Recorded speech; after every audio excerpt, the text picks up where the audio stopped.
Hi everyone, this is Dr. Ramya, and I am so glad to see you after many days, and I am so privileged to see you after many days. And today is the first episode of my telling the common people about the various things that is needed for the ENT care during the monsoon season. And this is the first episode I was trying to tell you, means like I was always for the RAM course I was doing this, but this episode is totally dedicated for the common people and the understanding that is needed for what the care to be taken and what are the cares to be taken during the monsoon season. So is that if any questions are there, you can directly comment and I will be answering you regarding. And today's topic is what are the most common problems of ENT problems in common people during the monsoon. So coming to first problem, that is when we are taking ENT, we always see about ear, neck, throat, and we see about head and neck also. And when it is coming to ear, due to the various humidity issues present in around the situations, around the surroundings, there would be fungal and bacterial infections, and how they will be manifesting. Why I am telling you all this is that there are many people who will Google things and come up with the conclusion of ear pain to be a cancer, or ear pain to be like some kind of abscess. No, it is not like that. The basic most common problems that come in ENT are so basic, and it should not be confused with the Google typing and finding out what it is like. So when it comes to ear problems, they are due to the most of the humidity. It is fungus and bacterial infections that are most common during the monsoon. So what are the signs you might be seeing during this period is the swelling, itching and choked ear, and there is a pus discharge and watery discharge present, and there could be a kind of smelly fluid coming from, and you are feeling discomfort and blockage and you are not able to hear anything. If you are having these symptoms present, then you can consult your doctor regarding during the monsoon seasons, because summer season is different from that of the monsoon season, and during the monsoon season, due to the humidity, there is high chances of you getting fungus and bacterial infections. And when coming to most common things that which I have seen in the OPD is keeping oil inside the ear, or various organic material like garlic or like sometimes onion oil. These should not be done while you are having any discomfort. These are not clinically proven at all, and no one should be doing that. If you are doing these organic things into this humidity, it will in fact attract the bacteria, and this causes more infection, and later on it can also cause you hearing loss temporarily and permanently also. So, and use of earbuds or cotton buds, which you can generally see in outside where you are cotton, but these cotton buds are not meant for ear. There is nothing called as earbuds present. There is nothing called as earbuds present to clean your ear. There is no need of cleaning your ear actually.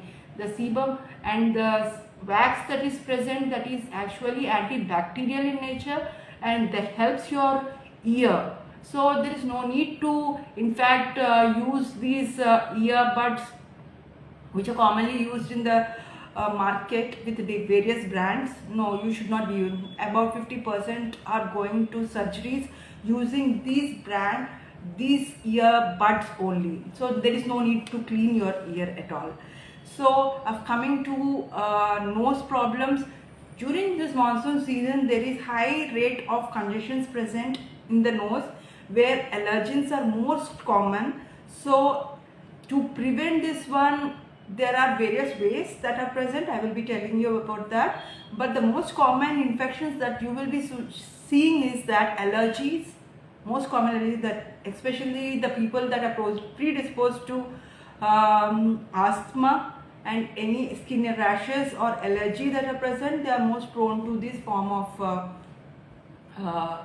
allergies. And sinusitis. So sinusitis is that you in the face there are, when you cut your face, means we don't cut our face, but when we see the face cross section, there is something called as spaces present inside our skull to make our skull much more lighter when it is in the neck, which is very quite small.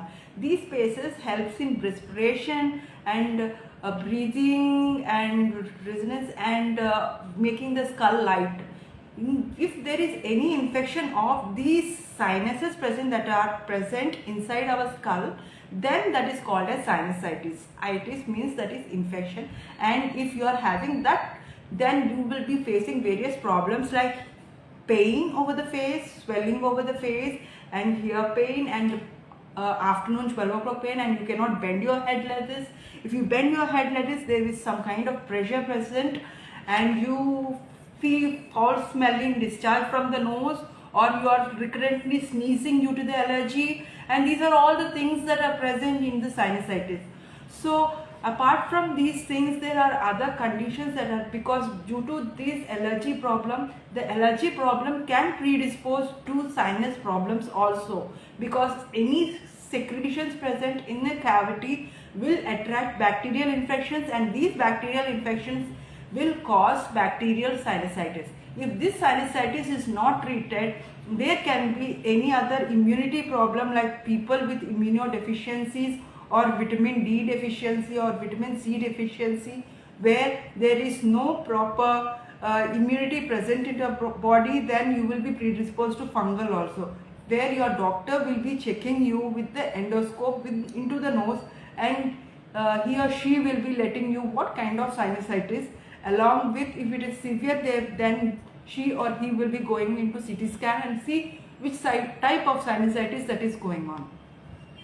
And there is another form of infection which is associated with the nose along with the throat, that is throat infections. That most commonly, most throat infections are not individually throat infections, but they are associated with sinusitis, because postnasally means like behind the nose there is a connection between the nose and throat. So all the infections, any infections that are coming, they will be coming from the nose to the throat, and the throat can be infected. So they may be thinking that it is only because of the throat infection that you are having. No, it can be due to the nose infection also that can cause the throat infection. So your doctor will be saying whether it is the nose infection or the throat infection that is causing the problem for you.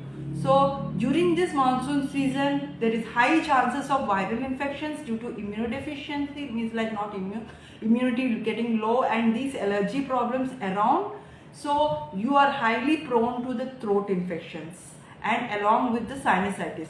So when you are having throat infection, you have to evaluate whether you are having also nose infection also, and your doctor will be knowing that, and he or she will be treating you with that.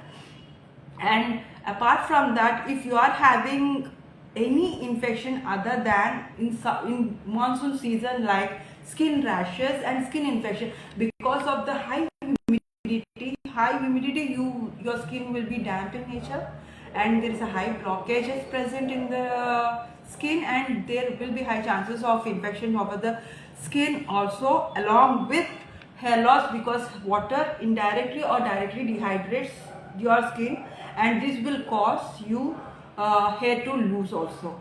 So these are the basic few things that are present for what are the conditions that are seen in ENT during the monsoon season.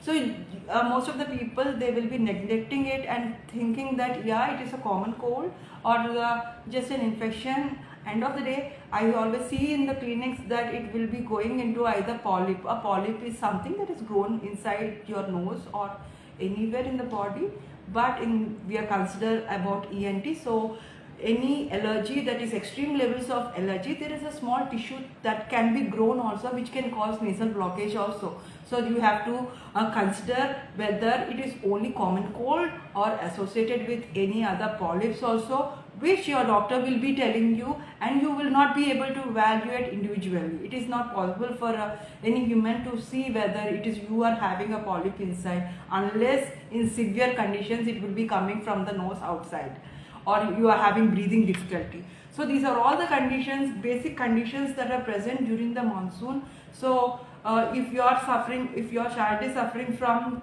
throat pain or nose pain or headache, these are most commonly seen during the monsoon season. And I always say that please don't neglect any headaches or nose pain or any swelling of the face, thinking that and it's a normal thing. I just want to say that anything that is neglected can be vigorous in next days. And another thing is, kindly don't Google it. If you Google it, your headache will be cancer. So kindly don't Google it. And in another thing, most of the people Google and come and say even a small nasal bleeding can also be cancer. Yes, without evaluation, how can you tell it is cancer? No. About 100%, 98%, any ENT problem can be solved with proper treatment of medical treatment. But if it is neglected, then it can go for surgical. So when your treatment with medical is appropriate for you, or you are using the medical treatment appropriately as told by the doctor, it will be 98%, it will be gone. But about few percent, like due to various environmental causes, yes, there will be few times you have to go for surgical, but it is not mandatory. Without evaluation, we cannot say that you have to go for the surgery. And another thing I just want to say, always do regular screening, especially for children, especially in the monsoon season, who will be going into a severe form of ear. Now recently we see most of the patients with ear pain, especially at midnight, 12 o'clock or 1 o'clock. Yesterday I got a call at 1 o'clock. At 1 o'clock from the patient that I'm having a severe pain in my ear. Are you having cold? I have asked me, yes, I have cold. Then it is not the problem of ear he's having, but it's the problem of the nose that is causing the ear problem. So it is not your ear always the ear problem, but it can be caused by either your nose or the throat, or even mouth, or even throat also, that can manifest in different ways that we cannot evaluate. Only a doctor can evaluate. So he or she will be seeing the ear along with the nose, along with the throat, to see the connection between various things present. So always do regular screening, especially your children, because their highly immunity levels are low, and their means like the skull is not formed properly, means like development stage. They are still in the developmental stage, and their eustachian tube, there is a tube that connects the nose and the throat, which angulation is also different, which causes them for more prone for the infections. So these things are very much important while considering for children, because we cannot neglect children. They are not like adults. Their immunity power is low, so they cannot express things like adults. So always consider doing them screening tests during the monsoon season, because they always go and play in dirt only, because they don't know anything. So we as adults, we have to take care of that. And always there is a myth called as you have to do ear cleaning always. No, there is no ear cleaning. There is no cotton buds. There is no ear buds present for cleaning. It is not possible to clean your ear with earbuds without perforation. It is not possible. Everyone, they keep it, and 50% will end up with surgeries, either tympanoplast, means repair of the ear drum. No, don't use earbuds at all. Please, kindly don't use it, because 50% are going for surgeries. And there is no need to clear. Even if you are finding any blockage sensation or hearing loss or any discharge present or any headache like this if present, then go for and we will see for the anything present in the ear. Then we will be doing further management according to. And another most common condition that is present during the monsoon season is swimmer's ears. What is swimmer's ears? That is also called as medical terminology, that is otitis externa, where you will be having so much of irritation here, and the patient will not be allowing to touch the ear also because of the humidity present. So kindly go follow what the doctors tell you when you get this severe pain in the ear. And don't while you are in the winter season or in the monsoon season, kindly don't go for cold food, go for the hot food, but because this will help you in opening of your these help you in opening of your all the tracts, and they will help you in opening of the sinus also. So always go for the hot food and don't go for blow drying. It means like if you are having nose congestion, everyone will be blowing with the napkin constantly. Please don't blow your nose. Your blowing of your nose forcefully will cause your eardrum to blast, and you will be ending up in perforation and again surgery. So don't do that. You should be slowly sneezing it, but don't blow it. Blow your nose will cause your ear damage, and you can lose your hearing permanently also when neglected. So these are the few things that I want to tell about what are there present in ENT problems during the winter season and means monsoon season.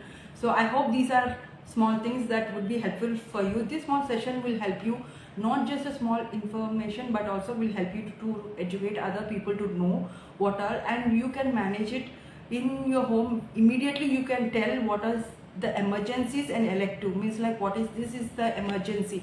You have to always keep in mind that which are the emergencies present. What are the emergencies that are present? Midnight pain and swelling of the ear, or swelling of the face, or even diminution of the vision, or even not able to swallow, breathing difficulties. These are the emergencies you should not be neglecting at all. Yes, my breathing is okay after 1 hour or after 2 hours. No, don't neglect it. Please kindly don't neglect it. You may end up in breathing difficulty and hospitalizing later on. And there are conditions called as epiglottitis also, which can end up in very much breathing difficulty and oxygen. I am not scaring you guys, but I just want to tell you that these are the few things that are present that will be giving, because knowledge is power, and you will be helping yourself, your family, and your people around.